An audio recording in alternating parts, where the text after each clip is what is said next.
शाहपुरा के जहाजपुर में धार्मिक यात्रा पर पथराव का मामला सामने आया। विधायक गोपीचंद मीणा और जिला प्रशासन के बीच वार्ता विफल हो गई। तो पहले दौर की प्रशासन से वार्ता विफल रही।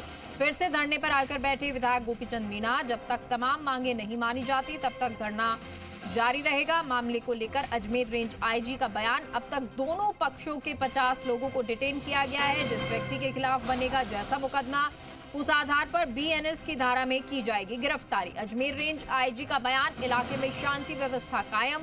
धरने पर बैठे लोगों से लगातार समझाइश जारी है।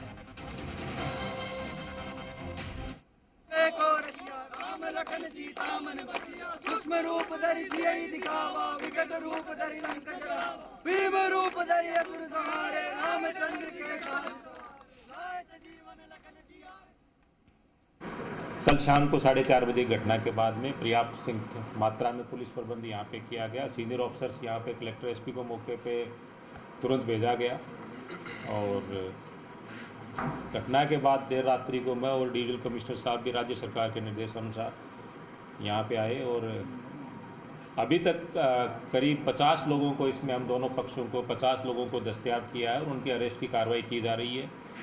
और कस्बे में पूर्णतया शांति, किसी तरह का तनाव या किसी तरह की उपद्रव हम किसी को होने नहीं देंगे और बिल्कुल शांति व्यवस्था सुनिश्चित की गई। और सहयोगी विनय हमारे साथ इस खबर पर लाइव जुड़ गए हैं। विनय, क्योंकि बातचीत हुई लेकिन बातचीत कुछ बन नहीं पाई है, फिलहाल क्या अपडेट है? क्या एक बार फिर से धरना जारी है? जी बिल्कुल, देखिए जिस तरह से जहाजपुर में कल धार्मिक यात्रा पर पथराव किया गया, उसके बाद तनाव की स्थिति उत्पन्न हुई और कुछ जो यहाँ के स्थानीय विधायक हैं गोपीचंद मीणा, वो स्थानीय लोगों के साथ इसके साथ बजरंग दल और विहिप सहित अन्य हिंदू संगठनों के साथ धरने पर बैठ गए और जिस जामा मस्जिद से पत्थर बरसाए गए थे धार्मिक यात्रा पर, उसके बाहर ही सड़क पे वो बड़ी तादाद में लोगों के साथ धरने पर बैठे। इसके साथ ही जो जिला कलेक्टर और जिला एसपी है वो लगातार समझाइश के लिए जो एक प्रयास है वो कर रहे थे और जिला कलेक्टर और विधायक के बीच में वार्ता भी हुई, लेकिन पहले दौर की वार्ता विफल रही, जिसके बाद विधायक फिर से आकर धरना स्थल पर बैठ गए।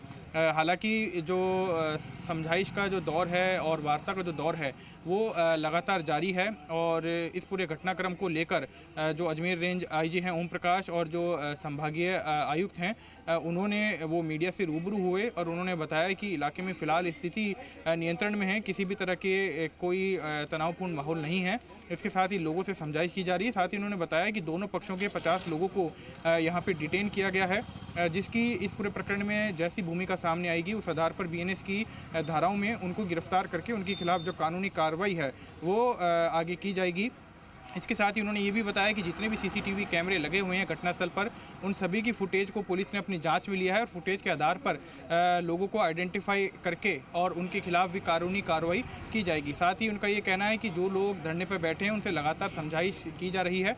वहीं कल जिस तरह से 12 वफात है तो 12 वफात पर जो जुलूस निकलता है वो जुलूस निकलेगा या नहीं, इस पर संशय बना हुआ है, क्योंकि ये माना जा रहा है कि प्रशासन की ओर से जुलूस निकालने की जो अनुमति है वो नहीं प्रदान की जाएगी। और ऐसे ही अगले दिन अनंत चतुर्दशी है, उस पर भी जुलूस निकाला जाता है, तो उसकी भी परमिशन प्रशासन की ओर से नहीं प्रदान करने की जो जानकारी वो सामने आ रही है। तो जो जहाजपुर है वहाँ शांति व्यवस्था कायम रहे, लॉ एंड ऑर्डर की स्थिति उत्पन्न ना हो, उसको मद्देनज़र रखते हुए प्रशासन द्वारा जितने भी प्रिवेंटिव एक्शंस लिए जाने हैं वो लिए जाएंगे। पुलिस मुख्यालय इस पूरे मामले पर अपनी नज़र बनाए हुए है। इसके साथ ही खुद जो मुख्यमंत्री हैं वो भी इस पूरे प्रकरण की जो जानकारी है वो जो प्रशासन के अधिकारी हैं उनसे ले रहे हैं। जी अच्छा विनय, क्योंकि देखिए कल जो थे वो बाजार बंद रहे थे, अगर अब कल की बात करें, उसके बाद अनंत चतुर्दशी की बात करें, उस दौरान क्या स्थिति रहने वाली है?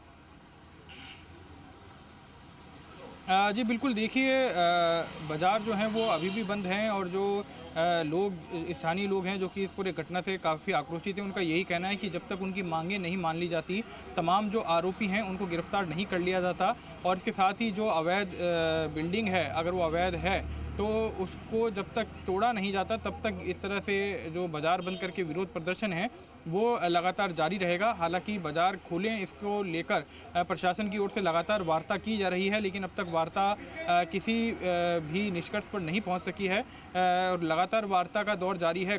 जो धरना स्थल है वहाँ पे ही जिला कलेक्टर और जिला एसपी दोनों मौजूद हैं। लगातार अलग अलग डेलीगेशन उनसे मिल रहे हैं, वार्ता चल रही है। विधायक जो हैं वो भी लगातार उनसे वार्ता कर रहे हैं, लेकिन अभी तक फिलहाल किसी भी तरह का कोई नतीजा जो है वो निकलकर सामने नहीं आया है। जी चलिए, बहुत बहुत शुक्रिया आपका विनय इस तमाम जानकारी के लिए। फिलहाल अभी तक वार्ता को कोई नतीजा नहीं निकला है, लेकिन इंतजार यही है कि इस वार्ता का कोई नतीजा निकले।